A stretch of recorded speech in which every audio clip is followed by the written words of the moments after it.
Welcome back, everybody, to another deep dive. Today, we're going to be exploring Sri Nisargadatta Maharaj's The Ultimate Medicine. And just to give everybody some context, it's a collection of his talks from the last year of his life.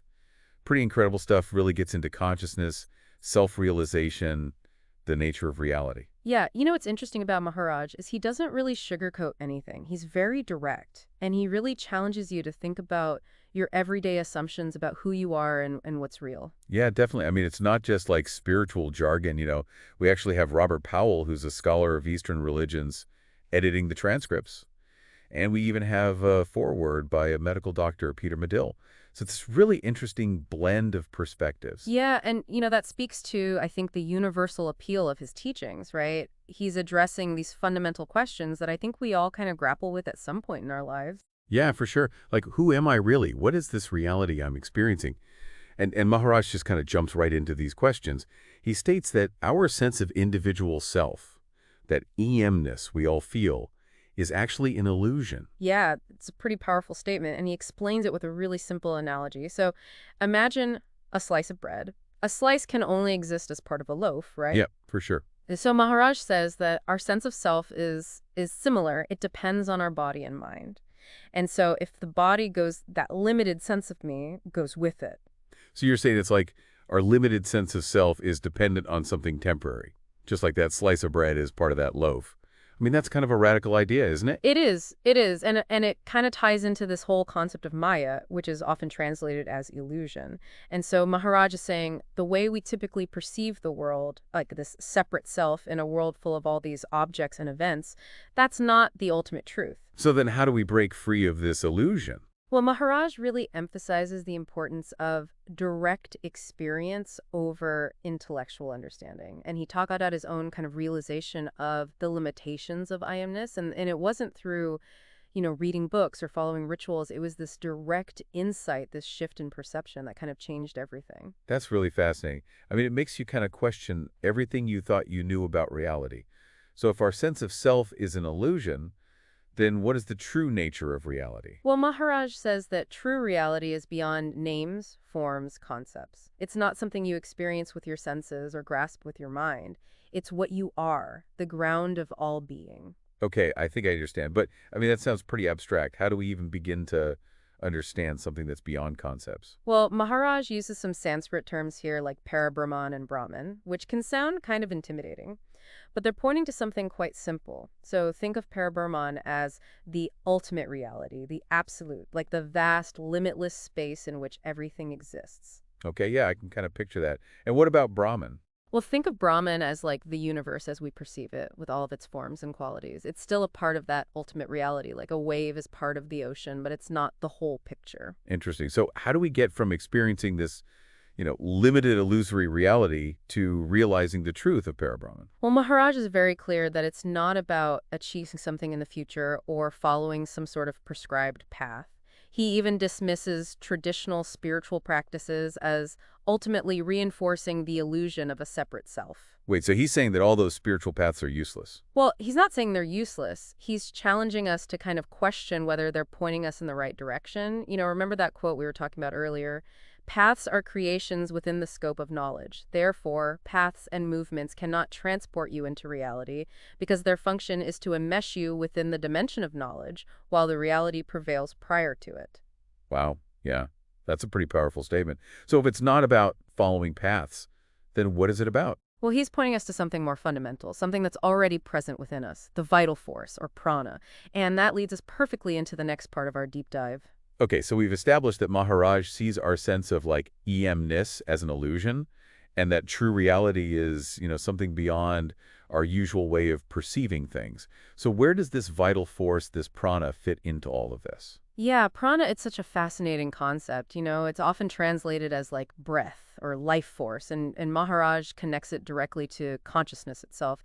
He even says, without the vital breath, Ishvara has no existence. Whoa, hold on, Ishvara. That's not like, the guy down the street, right? You got it. Ishvara is another name for God, the supreme being. like the ultimate source of creation. So he's saying God needs to breathe. That's a pretty bold statement. It is, but remember, Maharaj isn't talking about a God who's like separate from us, like sitting up in the clouds somewhere needing to take these deep breaths. He's speaking from a non-dualistic perspective, meaning ultimately there's no separation between like us and the divine.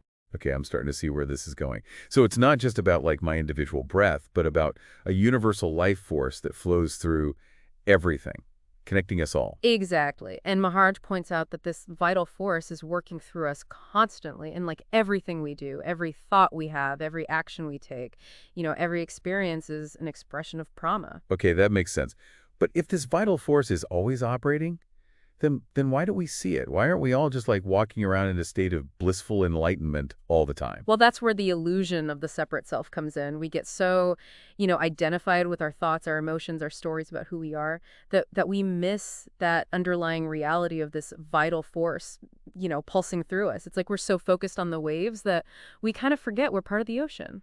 So it's more about recognizing what's already present than actually doing something to achieve it. Exactly.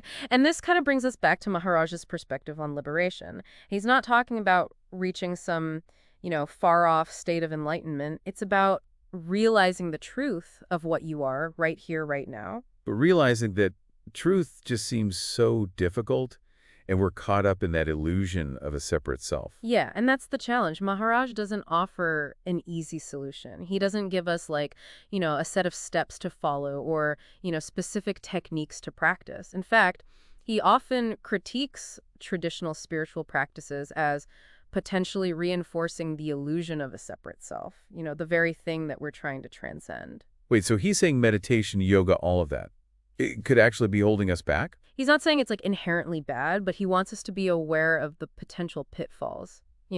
If we're using these practices to try to achieve some future state of enlightenment, to become like a better version of ourselves, then we're still operating within that illusion of a separate self striving for something that it lacks. So it's more about letting go of the striving and just kind of recognizing the truth that's already there. And remembering that story Maharaj tells about the traveler who spends years searching for this precious jewel, only to discover it was sewn into the lining of his coat the whole time. Exactly. We often seek outside of ourselves for something that's already within. We crave happiness, peace, fulfillment. But Maharaj is saying that these qualities are already present, inherent in our true nature. That makes sense, but it also feels incredibly challenging, right? Our minds are so good at creating all these stories and distractions that kind of keep us searching for something more. It is challenging. It's a lifelong process of inquiry and self-discovery. But Maharaj offers us this very powerful tool, awareness of this vital force, this prana that's constantly operating within us. And by becoming more attuned to this force, like to the sensations in our body, the flow of our breath, the energy behind our thoughts and actions, we can begin to see through that illusion of a separate self and experience the interconnectedness of all things. So how do we do that? Is he suggesting we like sit around and focus on our breath all day long? Well, Maharaj doesn't prescribe a specific practice. He's more interested in kind of pointing us towards the reality that's always present, always available. He says, whatever you can forget cannot be the eternal. He's pointing us to that which is beyond, the fleeting thoughts and sensations of the mind, that which is constant, unchanging. That's really thought-provoking. It's like he's saying that the truth of who we are is always there, but we just get so distracted by the constant chatter of our minds. Exactly. And this brings us to one of Maharaj's most kind of intriguing and perhaps challenging teachings, the idea that for a Jnani, someone who's realized the self, everything becomes entertainment. Wait, entertainment. Is he saying life just becomes one big party? I don't know if I follow. So entertainment.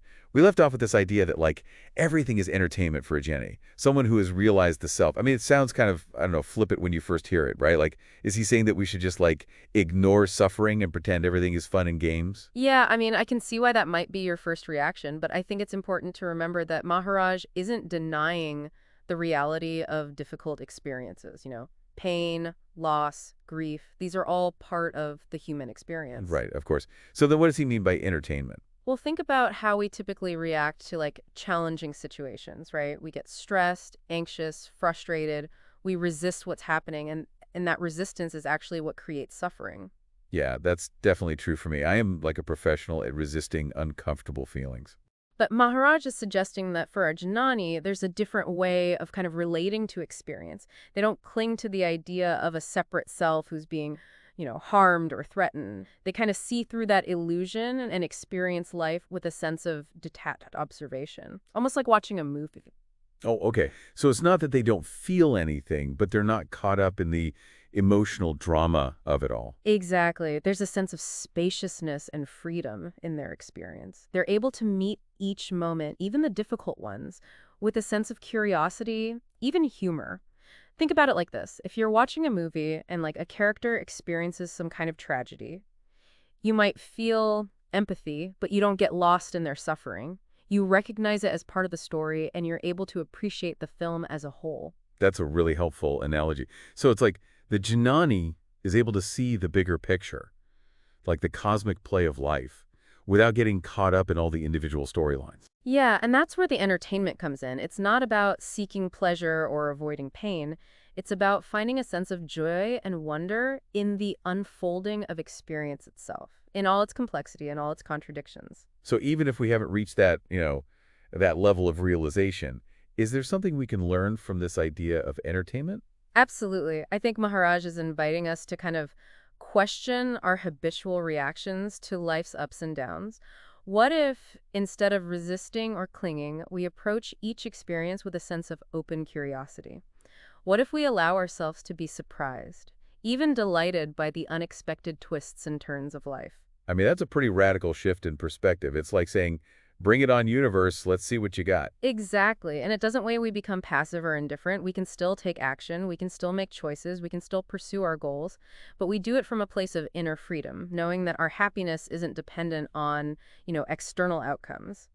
It's like Maharaj is offering us a path to freedom, not by like escaping from the world, but by like changing our relationship to it. Yes, and I think that's the essence of what he calls the ultimate medicine. It's a shift in perspective, a recognition of our true nature that allows us to experience life with, more joy, more peace, and even more humor. This has been such an insightful exploration of Maharaj's teachings. I feel like I have a lot to ponder now. Me too. There's just so much depth and wisdom in his words.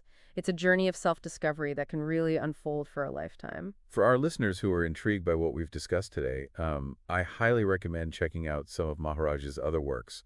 I Am That is a classic, and Consciousness in the Absolute is another great one. And remember, the most important takeaway isn't about like memorizing concepts or trying to become a Janani overnight. It's about cultivating that sense of awareness, that inner inquiry that allows us to see through our illusions and experience the freedom that's always available to us. Beautifully said. So as you go about your day, ask yourself, what if everything you encounter, the good, the bad, the beautiful, the mundane, is all part of this grand play of consciousness? Let that question be your guide and see where it leads you. A TAA